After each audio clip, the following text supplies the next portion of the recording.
Mga kaibigan, good afternoon. It's around 12:10 p.m. of March 24, 2025.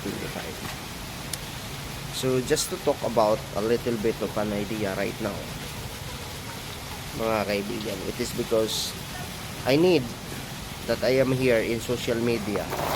I need to discuss more things about life, more things about in character, what is all about. It is because it's the most valuable things in life.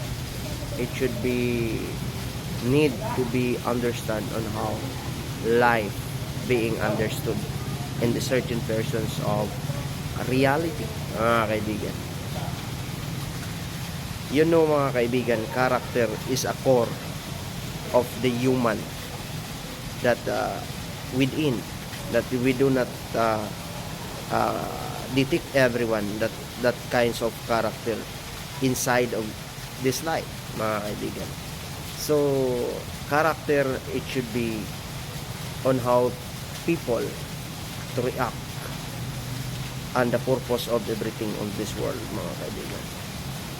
Then the strong people that has a strong character, they can adapt and they can adapt criticism, and they are fluid to adapt a certain reality or the reality of this world, so that the strong people has a strong character, that the mindset is more on progressive, especially for those people who are belongs to the tools of the government.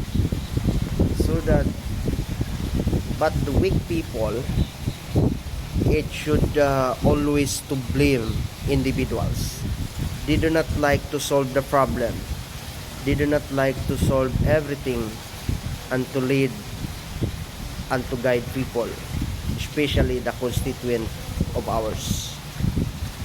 It should be characterized into the people who are elected by that countries, mga kaibigan, especially those people who are belongs to the public employee.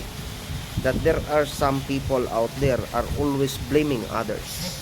They are always blaming a previous, that they do not move on everything. So that it's called the weak people, or the weak in character. But the strong in character, they are able to find solutions. They are making to creating path toward the constituent in order to guide people through the principle and the doctrines of the law, so that every one of us will be follow and adapt the good adaptability of the principle of law, especially in the sovereign nations or the sovereign state, mga kaibigan, that there is a lot of the principle to be followed. The most especially if we are belongs to the in the good Filipino citizens, abiding citizens of this country, and then you know it on how to handle a good assurance of our country, that the countries is belongs to the sovereign nations and the independent country around in the Far East, mga kaibigan.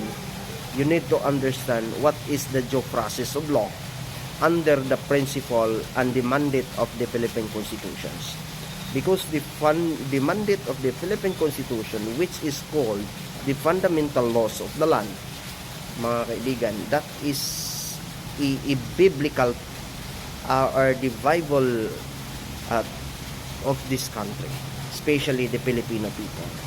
Some others, they do not understand who are to lead the countries, so that you can understand on how, if you read the Bible of the country, and then you know what is the problem of the country and what is the needs of the people, that every one of us here, especially the oligarchs and the elite people, especially the illegals of this country, the cartel, the drug lords, and the rapists and the criminals who are creating conflict within the law of this country. If they are killed by the legitimate operations of the law enforcement officer, and the family of this are blaming and claiming and complaining for the human rights.